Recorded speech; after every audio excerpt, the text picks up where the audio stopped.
Good afternoon, everyone. We are live and we start live streaming. Good morning to our friends in the United States. Good afternoon here in Europe. My name is Alex Martin and I'm the head of Globsec Brussels office, and I'm pleased to welcome you all to this webinar, Europe's Data Drain, Can the EU Overcome the Data Deficit? This webinar is part of a larger series that we call Europe in a New Decade that we initiated here in Brussels with the aim of discussing the most critical issues facing the European Union. We will be discussing today data privacy regulation, digital sovereignty, transformation, and of course, competitiveness in this wonderful conversation moderated by Chris Stockel-Walker. Before I hand over to him to introduce the panel, I wanted to let you know that we are live streaming on Facebook and Twitter and LinkedIn. We also live tweet under the hashtag Globsec Goes Digital. So if you're not on Zoom, but you're listening to us, feel free to send your questions. Also on Facebook, we will get them back into the Q&A session of Zoom. It's also a good timing considering that the digital ministers of the European Union are about to meet on Friday in Brussels, actually, to discuss some of these topics. So looking forward to having this conversation. And now over to you, Chris, to kick off the webinar. Thank you, Alex, and thank you all for joining us. So we're joined by two really fascinating experts who have a wealth of knowledge. Aline Chauveau, who was Senior Policy Analyst at the Centre for Data Innovation, who, if you aren't yet following on Twitter, you absolutely should be because of her amazing insights into this research. So thank you very much, Aline, for joining us. Thank you, Chris. Thanks for having me. Welcome. And we have Hosukli Makiyama, who is Director of the European Centre for International Political Economy, and as far as I can tell, I think has worked for pretty much every single supranational body that there is in the world. So thank you also for joining us. Thank you. So I think we have a lot to kind of go through in the next hour, and Alex, I think, covered an awful lot of it there. But I know it's something that you probably get asked an awful lot, and probably a lot of people here know already. But for the uninitiated who are coming to this, maybe thinking, well, data, why should I care about that? Why is it so important, Aline? What is valuable about data?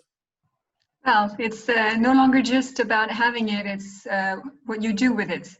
I think data has been around for a long time, but now it's really the ability of companies to automate their processes using data that allows them to be the most successful in at least if you look at today's most successful business models, they tend to be data-driven. And digitalization has significantly increased the scope and the frequency of data that's generated from all parts. And while we've seen many technological improvements that have allowed firms to store, process, analyze, and transfer data more easily and more cheaply than before. As far as Europe goes, it's clear that data-driven innovation will be a key enabler of many of its companies, although a lot of them have yet to even use big data analytics. But that can enable them really to personalize products, to create more innovative services, and so more opportunities for companies, but also better, better choice for consumers. And with the COVID crisis, we've seen how important that can be also in some sectors, between researchers, healthcare providers, and companies when it comes to epidemiologic data, but also how you can cross-reference it with other types of data like geolocalization. And Europe is seeing an opportunity, and I think we'll get back to that, considering the data volume is set to grow through 2025, and the data processing will change, and the value of the data economy will, almost triple between, at least it was 2018 and 2025. So Brussels is really jumping on this opportunity to try and grab more data. Couple of things before giving the floor to my fellow panelist. What tends to be forgotten in all this is that data quality is very important to determine the value that you can generate from data. Also for data, you need technical tools for pooling and sharing. You need interoperability. That's something where Europe struggles. You need a good data governance, also quite unclear.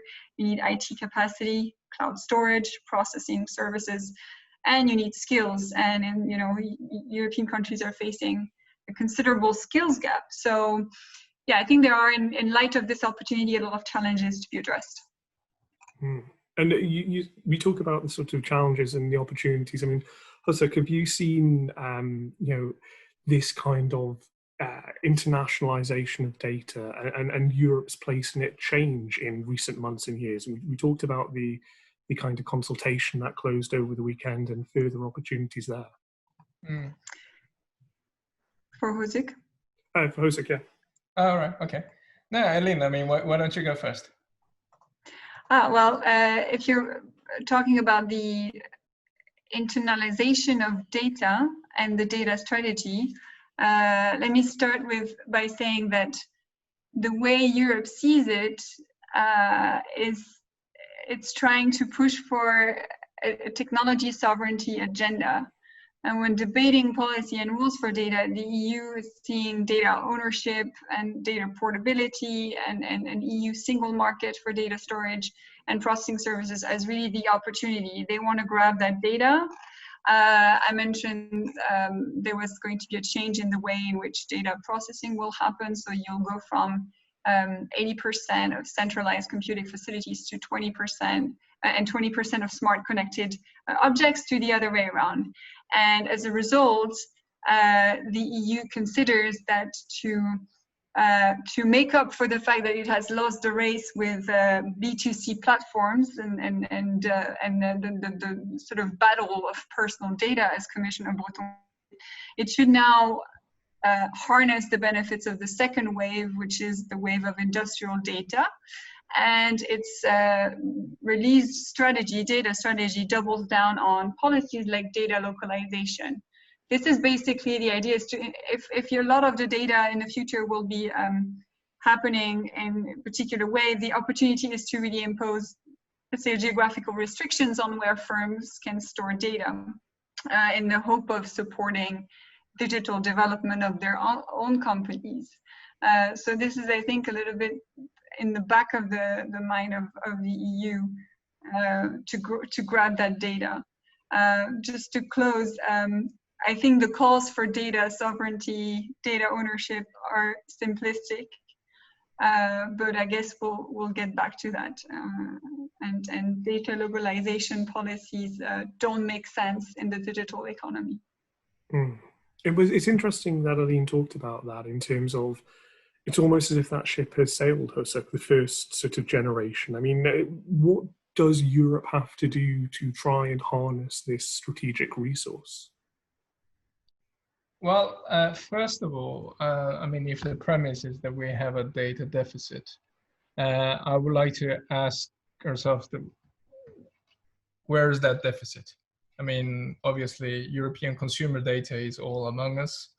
I can think of a million ways to address that question, but I think, as you said out in the onset, Chris, around the COVID context of the last months is highly relevant.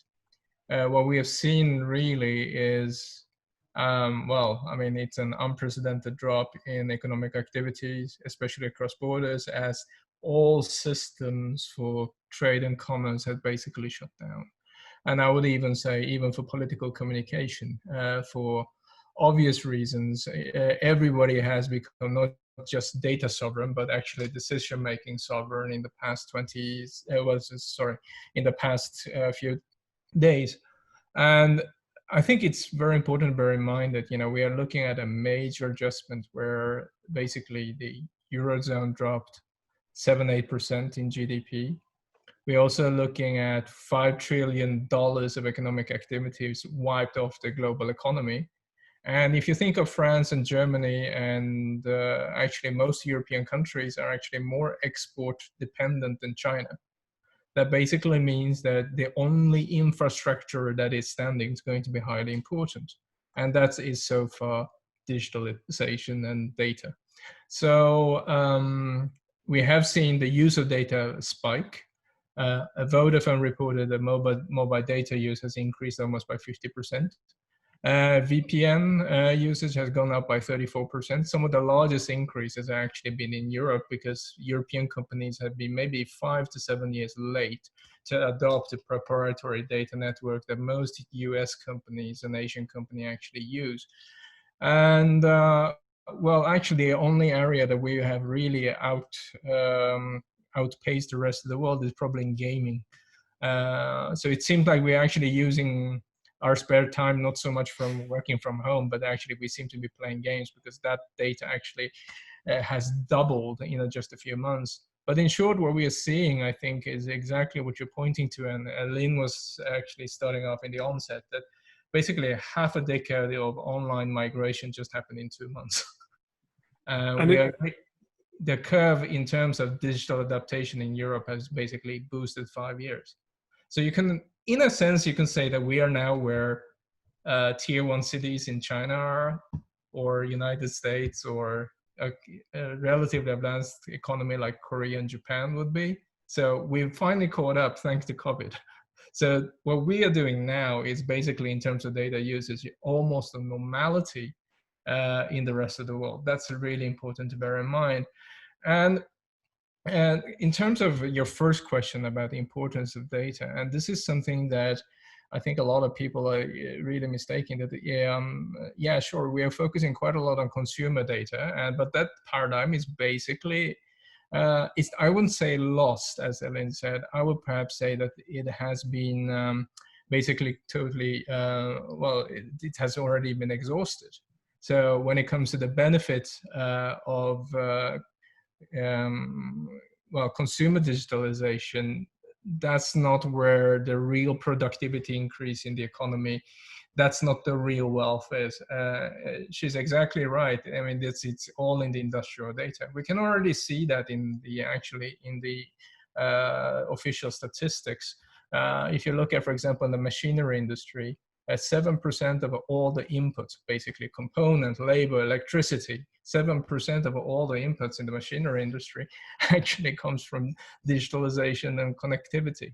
So in other words, 100 years ago, okay, let's say 60 years ago or 70 years ago, we used to go to war over, securing our access to coal and steel because they were very important to keep our industry going. So data is basically the next commodity that is really important. But data is really different in the sense that it's not monopolizing, meaning that just because Germany has it doesn't mean that France doesn't have it. It's actually, it can be duplicated, it can be replicated. In the end, data is just information. So in that sense, if you're talking about the deficit, where is that deficit coming from? Because if you look at the European industry, we are global leaders, if not monopolists, in infrastructure equipment.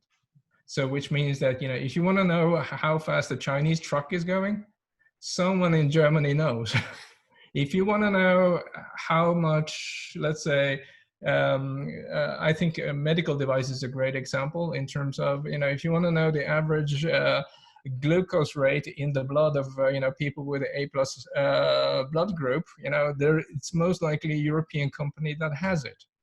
And in the same way, if you look at the car industry, how fast people are driving, where they are driving, when they are driving, all that information that is coming from devices and machineries and vehicles is actually mostly collected by Europeans. And in addition, you can add to that, who are the biggest telcos in the world? Yeah, it's mostly European or European owned. The same goes with banking. Basically, all the financial transaction pass through a European bank in one form or the other. So in other words, what we are basically looking at is that if you're looking at data as a commodity, Europe has world's largest data surplus. But the question is, what do you do with it? That's the key question. And yeah. Sorry, go ahead, Josek. No, it's fine. Let's move on. Well, in terms of that, I mean, we have this plan that has been put out for consultation. The consultation closed. I mean, is there a kind of plan in there for actually harnessing that data and doing so in a pan-European way, or is it disparity between the two various different countries involved?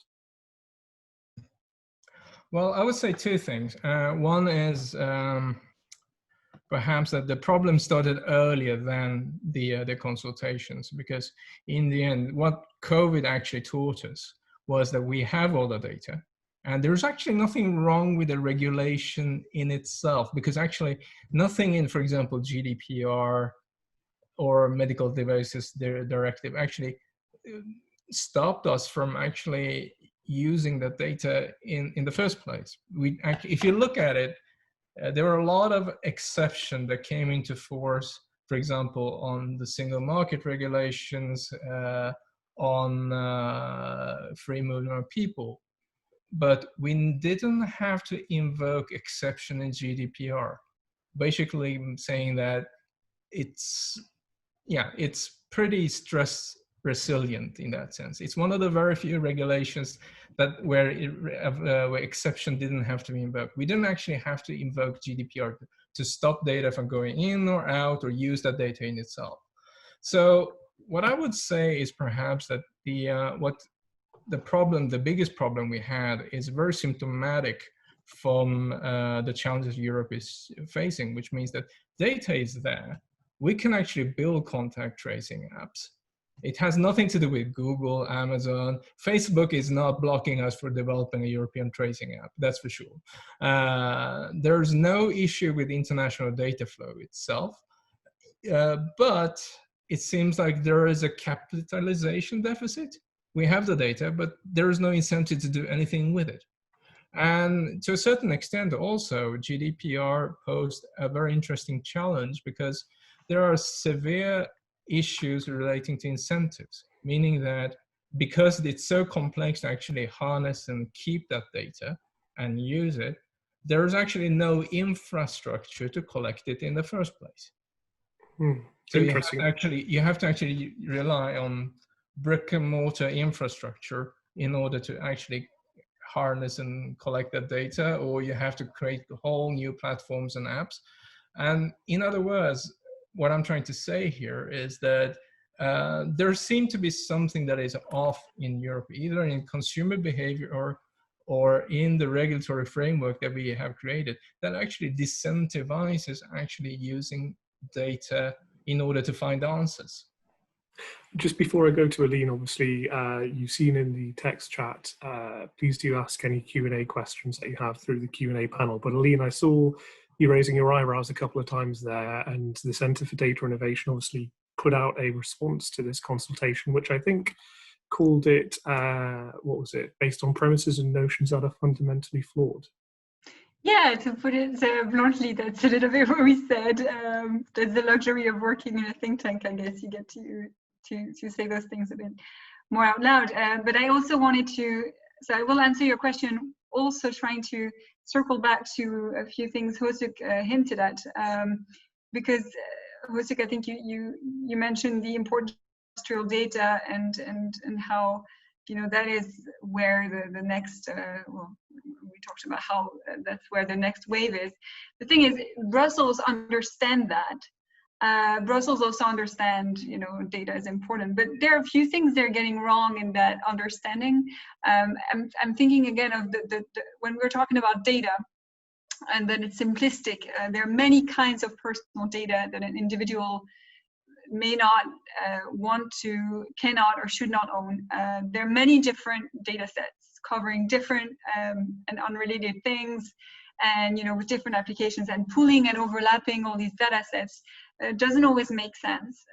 So it's like pooling cow fertility data, power utility, loading metrics, gas turbine telemetry, and Fortnite cohort analysis all together. That may not be necessarily useful, and yet these are some of the proposals that the data strategy seems to be hinting at.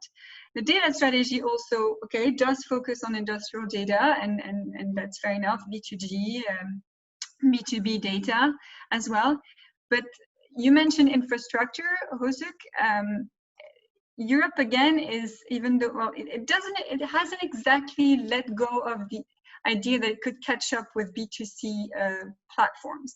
Let me just briefly refer to this new French proposal of launching a French Airbnb, which, you know, I think is a desperate move, and going ahead with trying to create a cloud federation so that that data is hosted in Europe. I think that's completely misguided. Cloud, we've seen a lot of attempts, okay, in search as well with Quero, that was amazing. We've also seen how amazing was an idea like CloudWatt or Numergy. Some of those bad ideas have been tabled in the past, and now you have this Gaia X and this Cloud Federation idea that anticipates it could offer a higher quality cloud services than what is already available. Again, in an attempt to push back on foreign providers, especially American providers. But all these proposals lack technical details, specifics. Again, the legacy of failed cloud projects will be a problem to ensure credibility. A lot of European companies are already using AWS, you know, or Microsoft Azure, and these solutions work. And I think in the context of an economic reception, I'm not quite sure whether companies will want to take a bet on something new that, again, is not very clearly outlined in some strategy that has yet to become anything concrete. So I really see that there are some of those inconsistencies or deficiencies in the data strategy of the European Union that we definitely wanted to point out. And one last thing that Hosuk mentioned, which I was happy to hear, was that data, indeed, it is increasingly seen as a market power instrument, as, you know, barrier to entry for others. As Hosuk mentioned, it can be indeed used simultaneously by different companies, etc. It's non-rivalrous. The expertise to harness and use this data is really what matters, I think, and it is missing in Europe somehow. To take an example, when Google entered the market, you had Alta Vista and Yahoo, and they were well established, and they had, you know, large installed bases of users.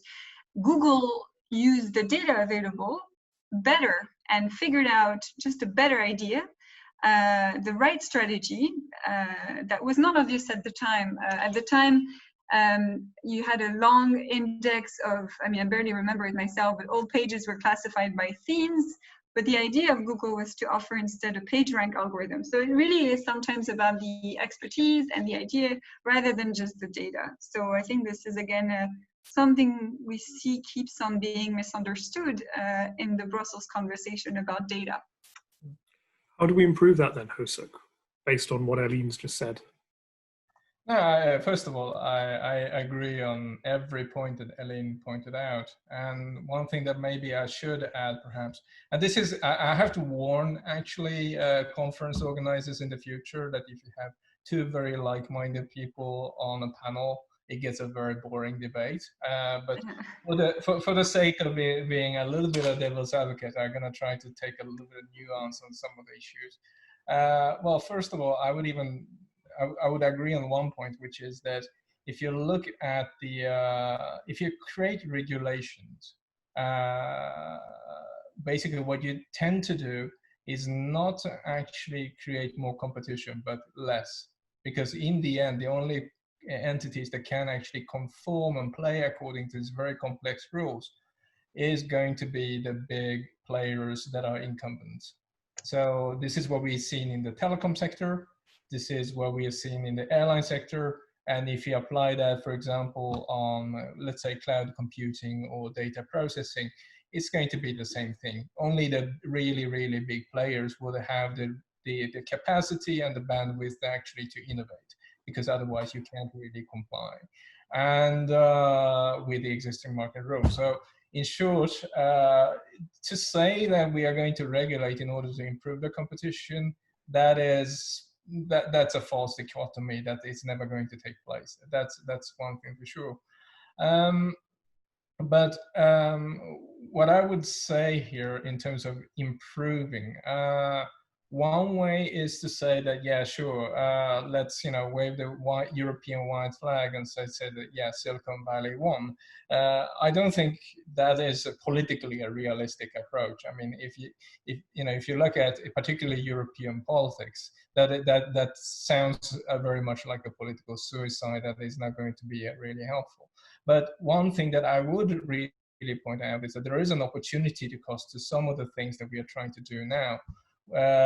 So if you are imposing more regulation and strive for innovation, basically what you're going to do is that you're going to have a considerable impact on the productivity in all the industrial sectors. So at some point, banking sector going to suffer, or car industry going to suffer, because we are not innovating in the same pace as the rest of the world are doing. So in other words, our dominance in the services industry is really at risk. I mean, imagine for 1 second, I mean, we have almost a total global domination of the retail sector. Any global supermarket or fashion chain is going to be European. Do you think that is going to be actually sustainable if our competitors know our consumers better than we do? Of course not. And this is the reason why, if you look at IoT and AI technology that is fundamental to improving factor productivities in the economy, it is really essential to keep that a competitive edge. That's number one. The second point, I think, is that we are really, as you're pointing out, that there is something that needs to be done. And one thing that we are really bad at in Europe is adapting to new technology. And because usually investing in new technology doesn't pay in Europe. This is the number one reason why all the European multinationals are spending €0 on R&D in Europe and spending them in Asia and United States. Look at where the R&D centers are for most of the large European companies. They are not investing in Europe. They are not investing at home. And it has nothing to do with the fact that, it's cheaper. That's not how you measure productivity. Cost has nothing to do with it. You just get much, much more return and quicker in other industries. So unless you fix that, you're actually going to basically create a permanent problem that we have put ourselves in, because we basically missed one fundamental logic of globalization, digitalization, which is that the winners of this battle in the market space is not gonna be who can produce as many cars as quickly as possible and chunk them out and ship them to the rest of the world. It actually has been largely about being able to aggregate demand rather than supply, because anyone can build large factories. The key has been to be able to actually harness as much demand and know as much as you can of your consumers. And 20 years ago, I started up my career in advertising. We had a saying that, if you had a misspend of 90%, if 10% of money you spend on advertising hit the right target, you're doing great. You're ahead of the competition. Now they are saying basically you have to hit 95% of the target. And imagine if you're out there chasing consumers and new clients and customers with a rifle that only hits 1/10 of the time. This is basically what Europe has imposed itself to. Lean, do you want to come back on that? Well, on advertisement, no, because I haven't worked in that area, but it sounds tough. But I wanted to circle back to what Jose said on how to improve what Europe is trying to do, where it's trying to lead. Because a few things came up. So I think it tends to blame dominant companies for the wrong reasons, in my view. Whereas what the EU should really be trying to do is to, blame the fragmentation of its digital market, blame the fact that the EU hasn't been able to nurture data-driven business models, blame the fact that there's a lack of financing for promoting existing innovation, that there's a lack of venture capital investment, that some bankruptcy laws as well, a lack of specific digital entrepreneurial skills. And this precautionary principle, maybe that, the idea that if a technological innovation may cause harm, then those proposing the innovation should bear the burden of proving that it will not. And some of the answers to that were about generating a regulatory system as a solution, which in turn has made European industry less globally competitive. And we see that let's call it regulatory imperialism of Europe in a few areas. No? And some call it the Brussels effect. I think Anu Bradford wrote this book, and she was even at ESIFE, attended that panel at yours, Hosuk, whereby the EU would have this alleged power to unilaterally transform global markets and extend it globally in various areas, because market forces would then lead to companies EU standards to their operations globally. But this is not making the EU a global architect of power. It's not because the rules are written in the EU that it benefits the tech sector in the EU, and it's not because they've tried it with the GDPR that they should try to replicate and regulate, other areas and apply it the same way to all other areas. And these measures ultimately aiming to increase domestic control over technology, make actually new technologies harder, more expensive to use, and they harm in turn other countries, other regions' broader digital agendas. And I think when I mentioned the fact that the EU is investing in the wrong, is betting on the wrong horses, investing on still having B2C crazy ideas and investing in cloud, building a cloud from scratch. The EU, and I think to some extent the industrial strategy does recognize that the EU should invest in areas where it has incumbent strength, like manufacturing. We often say we do, but that is true. We have incumbent strength there. Smart cities, public-private partnerships is something we do much better than the United States, for example. And there are many areas where it would make sense to work together with others. And that is something the industrial strategy and the data strategy tend to be more shy in reflecting. The idea is to defend European values and European industry, but it forgets that to do that, the best way is to compete with its best assets and to work with allies, so that Europe sees itself caught between China and the United States, but there's no binary choice here to me. I think if you want European values to make headway, you're gonna have to work with others. I think it's the former NATO SecGen Rasmussen declared, I think that was in Davos, January, February, that if the world's democracy forms some sort of a tech alliance of democracies, then you can set your own standards, and then China and Russia will find it very difficult to overlook these principles and standards.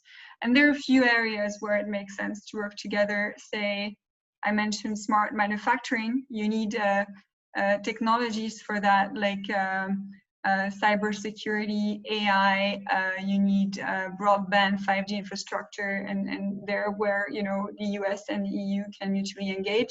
You could see the European Union work with the National Institute of Standards and Technologies in the United States on algorithmic reviews, rather than coming up with some sort of additional bureaucratic plan, which it's called the ex-ante conformity assessment, as an instrument that will only make it more expensive for its companies to develop AI. So there's a lot of potential initiatives that would make sense to realize all these ambitious plans. So yeah, sorry for being a little long here on this one. No, that was really interesting, and actually I think it triggered a couple of questions from me and one from one of our viewers. So please, if you're watching and you have any questions for Hosuk or for Aline, drop them into the Q&A session. But if I can just come back, Aline, to that question of the interaction between the European Union and partners or potentially opponents in the sort of global world. Sierra Ballard asks, how do you believe the conversation on data sovereignty will play out in the relationship between the EU and the US? And I guess potentially also, you mentioned it there, China. Well, that is a good question, because I am not quite sure how the United States sees the conversation on data sovereignty.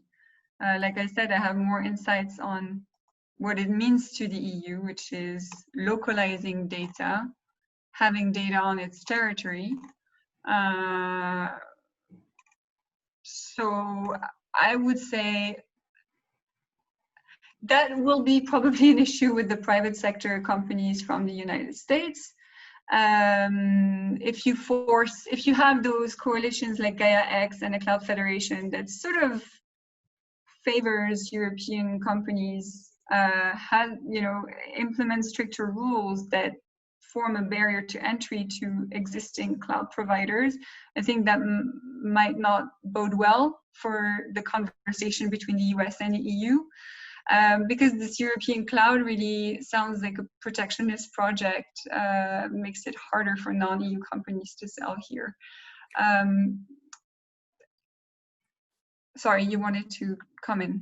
Yeah, well, I was going to ask, protectionism is potentially a policy that the United States president follows an awful lot. So I don't know whether or not Aline or Hosek may want to jump in on this. But I mean, in terms of those two protectionist policies, do we run the risk that actually we just end up in a sort of battle where the European Union continues to lose out here? But I think, sorry, then I will let you, Jose, comment. But I think then Europe should be better. If that is the case, that the US is also doing its own path towards sovereignty, and it is true that there are temptations to do go-it-alone strategies over there. I think if we do forced local data storage, then you end up with a balkanized internet. It doesn't end up making data more private and secure. You increase your cloud storage costs. So it won't help us. And I think we should just be better than that. We should just, maybe that's a cliche, but Europe tends to be the voice of multilateralism. And it's not because the transatlantic relation has been going through a rough patch that we should just be, not trying to give a hand. And, that would be my... Hosek, you said you wanted to come in now. No, actually, I thought that was pretty comprehensive, so I could just wave my white flag, but maybe I should just add, I mean, I would once again question the question, in the same way that is there a data deficit? If you are talking about there's a challenge to sovereignty. So let me start by, maybe I'm a little bit old-fashioned and see it very much from a strict international public law perspective. Sovereignty means basically our ability to autonomously take decision in the direction we like to go. And of course, in the world of international relations, there will be hostile as well as friendly countries who are going to influence us to go in a different direction we wouldn't have ended up if we were completely autonomous. Sometimes it's a good thing, sometimes we need to be safe for ourselves. I think Aline mentioned a few examples there, but the key question is, what is the risk? And so if you're looking at, so we are not data sovereign because we have a little bit of a middle layer, mostly intermediaries and platforms, can actually capitalize on the data as well as our banks and telcos. And that is a restriction on our sovereignty. I find that a little bit difficult to process. And let's assume for a second that is correct. That will basically mean that Europe is the biggest infringer of other countries' sovereignty because we control their banking system. We control the telecom equipment. We transport them from A to B, and we are the world's biggest exporter. It's a classic example of where Europe is, the politics in Europe is more domestic than elsewhere. Meaning that we are observing a phenomenon here, not realizing we are actually causing the exact same issues overseas. So if we want to go down the route of data sovereignty, that's probably going to mean that we are going to be thrown out of a lot of markets. And sometimes European policymaking is such, because it's so introvert, that we need a couple of policy failures in order to get our straight. I mean, I sometimes half jokingly say that, we do need that Srebrenica every decade to make sure that, you know, we stay on the right course, because Europeans in general can't identify opportunity cost of failure. So sometimes we need to have a catastrophic failure in order to get us on the right track. And in this case, I mean, we are really looking at a repeat of what we had in the 60s and the 70s. We are looking at défi américain. Now it's the défi Silicon Valley. I think that is a really dangerous route because, as I said, that could be the last nail in the coffin. The other point I would like to make is the question about the nature of risk, because I don't seriously think that, you know, Silicon Valley and the United States is necessary risk in terms of our sovereignty. But if you look at a solution like Gaia-X or our telecom networks, for example, in the 5G, on the 4G. Let's look at the situation, for example, in Brussels and Belgium. 90+% of the network is built by a country, companies from a country that we have singled out as our biggest risk to our cybersecurity. That needs bearing in mind. If you're talking about Gaia-X, it's on Chinese cloud stacks. And there's actually that brings us on quite nicely, Josek, to a question that we had from Kale in the Q&A section, which is, should the EU put forward an alternative to China's digital authoritarianism, which it seems ready to export now? You know, digital authoritarianism, I guess, is a pretty powerful phrase there, but you know, we've kind of touched on this in terms of Gaia-X. We have obviously also Huawei, which is all around us in terms of 5G stuff. I mean, is there a route here that the EU should go down? Should they be presenting alternatives to this? Well, maybe I should clarify, because I don't necessarily think that the Chinese equipment in itself is a problem. It's a question of how Huawei is a fine company. It's probably the first generation of Chinese multinationals. The problem is the national intelligence law of China looks very, very different from our intelligence law or US Cloud Act. So that basically creates a potential extraterritorial risk to those who use the equipment. And this can only be solved government to government. That it's a clarification that is very important to make. But you can't make the security argument and basically create another new set of issues just because, basically, let's face it, the problems of US competition is mainly about commercial competition. And we can't hide that behind a security paradigm by pretending that we have created our own indigenous cloud solution that basically relies on hardware from another type of supplier that we don't have in Europe, to be honest. So that's a very important point to make. But going back to the question that came from the panel,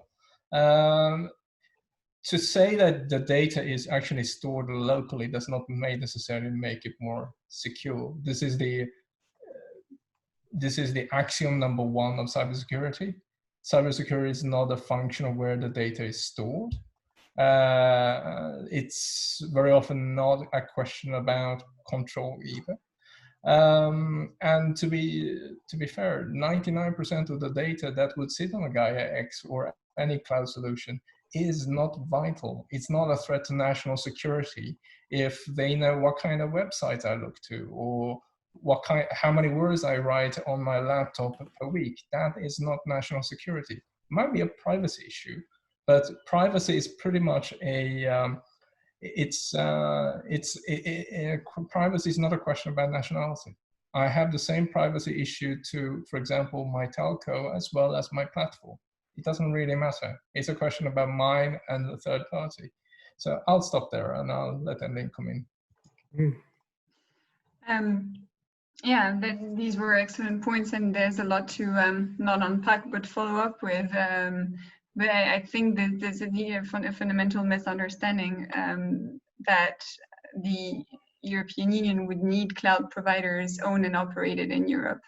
And there's the implicit assumption that dominant US cloud providers are not secure nor trustworthy, so you should give the preference to European players. And I think, again, just to say also, data localization doesn't make your data more private or secure, and that's also yet again some sort of an idea that circulates that it's important to push back against. So that's why these projects of these cloud projects tend to really reflect this agenda of technological sovereignty, and there's a bit of a protectionist aspect to it. And I think your comment on or your question about China's digital sovereignty, or was it, maybe I'm mistaken, but it made me think of actually that the EU seems to be choosing or advocating for this tech sovereignty as a narrative, really. But China has been a strong proponent of digital protectionism. If you think of, beggar thy neighbor and mercantilist policies, and the EU should really push back on that because it is committed to free trade. But interestingly, and I really hope European policymakers haven't read that study or will not be influenced by it, but it was a European Parliament funded study. They're feeding ideas to everyone. Like I've read that there was an idea of a Chinese firewall, a European internet that could block off services that support unlawful conduct from third-party countries, again, as a way to foster the digital ecosystem of Europe based on data and innovation, and that would drive competition and set standards. And I have the quote somewhere. I think that was similar to what has happened in China in the past 20 years. So that was really the quote in the study. And I really hope there isn't such a toxic temptations to go down that road. Do you think there is? I mean, it's sometimes it's frightening. I wrote the other day in an article that Europeans seem to be in awe of a industrial model and economic planning system that China's tried desperate itself to grow out of. And somehow we have a well-functioning allocation of resources and intellectual capital in Europe, and we just want to throw it out because, hey, authoritarianism seems to be working. I mean, if we embrace the Chinese censorship, that's basically the point we have given up. That's basically the point that we have ceased to be European. So how can we do this then in a typically European way, keeping those kind of principles that Europe has long upheld? Well, briefly, I would say a bit, as I mentioned, multilateral strategies to really, rather than talking about European sovereignty, you should talk about allied sovereignty. And again, try to invest in strategic technologies where Europe can still lead. If it wants to harness data, maybe experiment with data sharing mechanisms. Also clarify the funding approach, because it's not clear to me how we're going to find all that money on our own. I think these would be a few ideas. One thing that is a little bit outside my area, not exactly one of the topics I cover, but might interest Hosuk if you want to comment further. So the center is part of a bigger think tank called ITIF, and my director, Rob Atkinson, wrote a nice op-ed in the Washington Post recently on how there could be a NATO of trade to weigh in on World Trade Organizations to push back on some of China's against mercantilist strategies. And I think that would be a nice way to reflect the way Europe has been an actor in multilateral fora, and at the same time address the lack of credibility of the WTO in many ways. But I would be curious to hear your views on that, Hosuk. Also, I know ESI published a report on technology sovereignty, so Well, I'll let that author of that report speak for himself.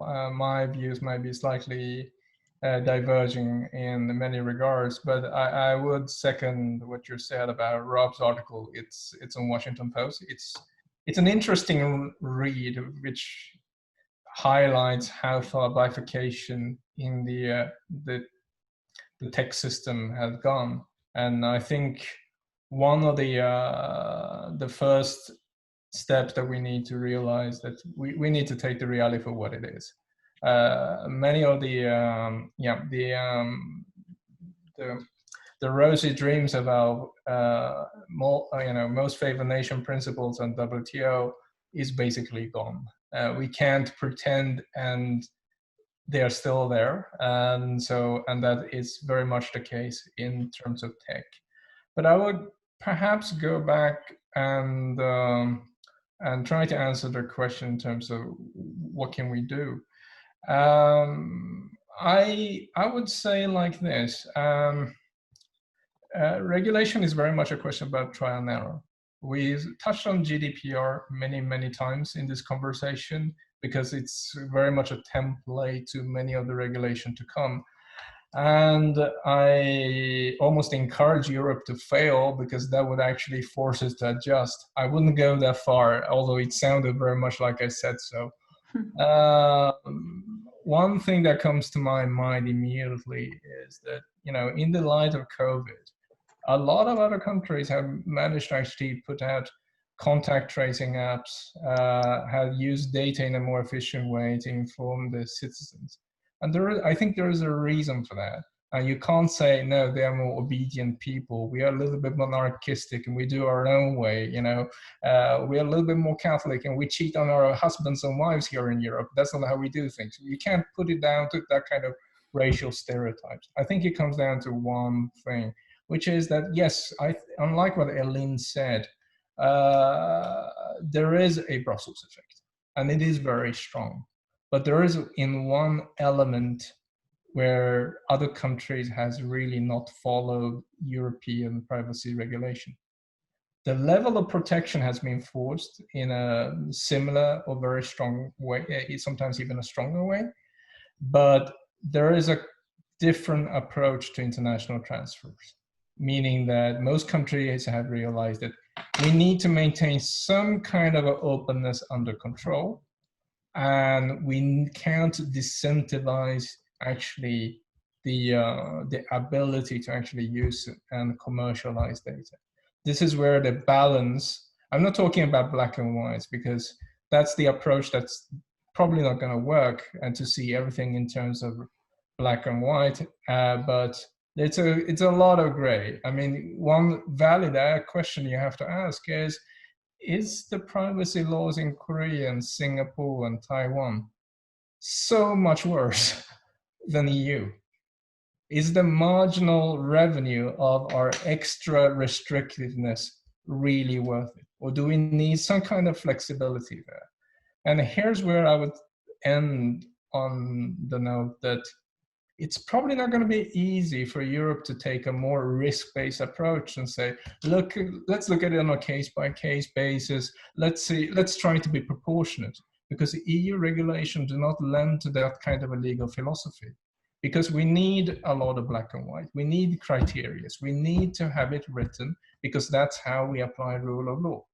Because we apply our system, our commitments and our regulation through 27.5 individual national laws. So it needs to be very explicit and precise. So we tend to have a system that is actually more regulation-centric than and over-legalistic rather than user-centric. And this approach doesn't lend itself very well to regulating internet, new innovation. We are likely to fail more often, and we are likely to fail big.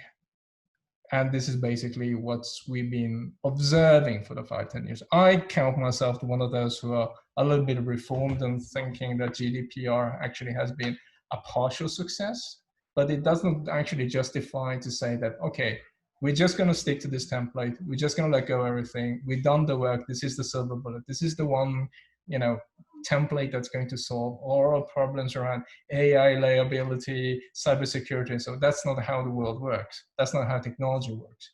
And yet, this is the path we are going now. Liam, to give you, I think, the last word as we're coming up towards the top of the hour, but maybe responding to those thoughts from Hosuk and the idea that he kind of tabled as COVID-19 potentially being a liminal point for data in the European Union. Yeah, I really like your perspective, Hosuk. I think it's refreshing and it puts things in a different light than what we tend to do here. However, I see how the EU is trying to replicate what it sees as a golden standard, so the GDPR, to apply it to other areas. And it worries me because it's fair to want to try and potentially fail, and maybe it's fine, that's the way it should be. But when it comes to, you're very objective that you want to achieve, you want to be competitive in technology, and you're going to push for a framework that's similar to the GDPR, but potentially worse, potentially more, with more stringent rules, not just on personal data, but also non-personal data, tabling on some expertise that doesn't necessarily exist, and pushing through with additional rules when actually the one you implemented 2 years ago hasn't exactly landed everywhere perfectly. There are divergences that create legal uncertainty. DPAs are overwhelmed, under-resourced, so if there's the one supposed to take care of, assessing AI systems based on AI rules in Europe, I mean, what sort of a mess or what sort of delays are we looking at?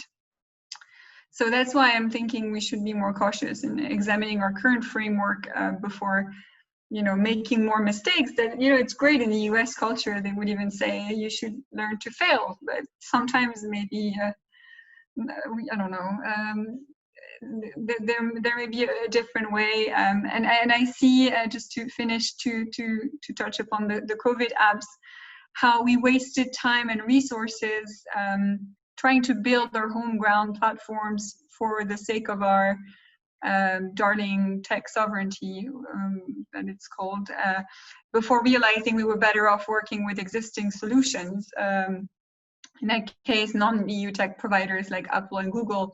And the entire irony of it being that these companies, because they had to develop, they had to evolve, well, they seem to be respecting privacy protections pretty well. So well that a country like France, as you know, had to beg them or ask them, please relax your privacy rules so that we can implement our own national digital sovereign solution to tackle COVID. And I think it is sometimes typical of, we have a French TV series that that's an old one. It's called Les Chadocs, and one of the jokes, one of the known quotes is "Pourquoi faire simple quand on peut faire compliqué?" which means, why would you go for something easy and simple when you can actually do something complicated? I mean, that's exactly what it sounds to me. And yeah, I think I'm talking again a bit too much, so I'll leave it to that. I can't think of a better way to end it than on a French joke of all things. Thank you so much, Hosuk and Aline, for your thoughts on all of this. Thank you for those of you that asked questions, and apologies for those of you that we couldn't get the answers to for your questions. But hope that you really enjoyed this, and I'm sure we'll see you next time. Thank you very much. Thank you. See you. Bye.